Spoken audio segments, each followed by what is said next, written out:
Hi, Jerry. Hi, Bristol. Hey! Hey, listen, you know what now? Because we're like neighbors, we're only like, maybe 85, 90 miles away from you guys. I mean, why is this the first time we're talking to you? Well, you've been waiting for your call. We were going to ask you the same thing. Well, our number's published. I'm pretty sure yours isn't. I spent a lot of summers over there.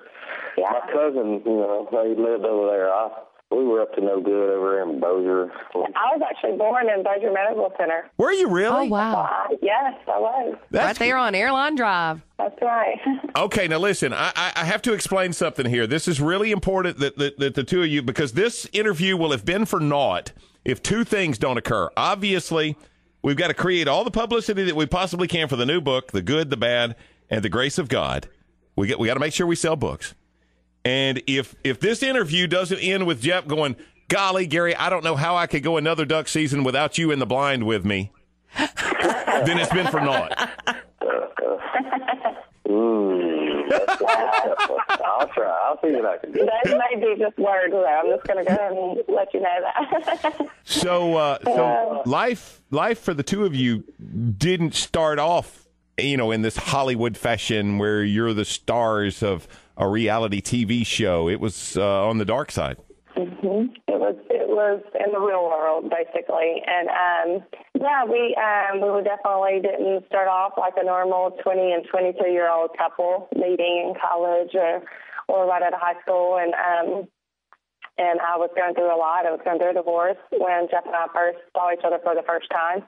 And so it was a pretty low time in my life. I felt pretty lost and hopeless and alone.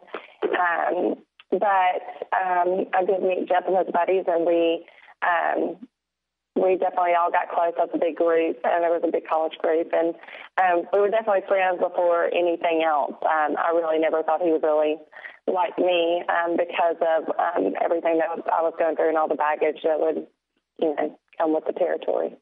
Tell me, Jep, because, you yourself at that particular time were going through some recovery, if you will. But it was a couple of years before I met Jessica. But, I kind of went off the deep end. I think I pretty much tried everything there was to try as far as drugs and alcohol. Mm-hmm. And it all came to an end when Willie left a note on my truck and said, Jep, I know what you've been up to. And I was like, oh, boy. And we had an intervention of sorts. And it was actually just like, if you watch the show Intervention, it was just like that. Like, oh, goodness. Everybody's there. It just freaked me out. And I bet it did. It did. And, it took me all of about 0.2 seconds to realize, man, I want my family more than I want all this other junk. Mm-hmm. Mm-hmm. Dad said, you're on house arrest. And I said, all right, what does that mean? He said, that means, it was November at the time. He said, you're going to have to duck hunt every single day. I said, well, I'm going to go to recovery. This is the best. I think this is the best recovery. Amen. Well, now, what do you think? Because you and your dad both went through those dark times in life. Do you think that's given you an even stronger testimony? I think so. And, I always tell we do speeches and stuff all the time, and I always say, look, you don't have to be like us, and I pray that you don't. When I'm talking to these younger guys, I'm like, don't think you got to go out there and get wild and crazy and do all this stupid stuff to come back and say later, well, I made it through it all. I would rather you not do it at all, because trust me, there was a couple times I should have and probably could have died doing all that stuff. So, but in the end, I guess it gives me a platform to say that. Don't do what I did. Well, speaking of almost dying, back in the fall last year, you allude to this in the book. You tell the entire story. Well, you tell what you recall, and then Matt finishes the story up. You're in a bow stand, and the hunt's over, and then that's the last thing you remember.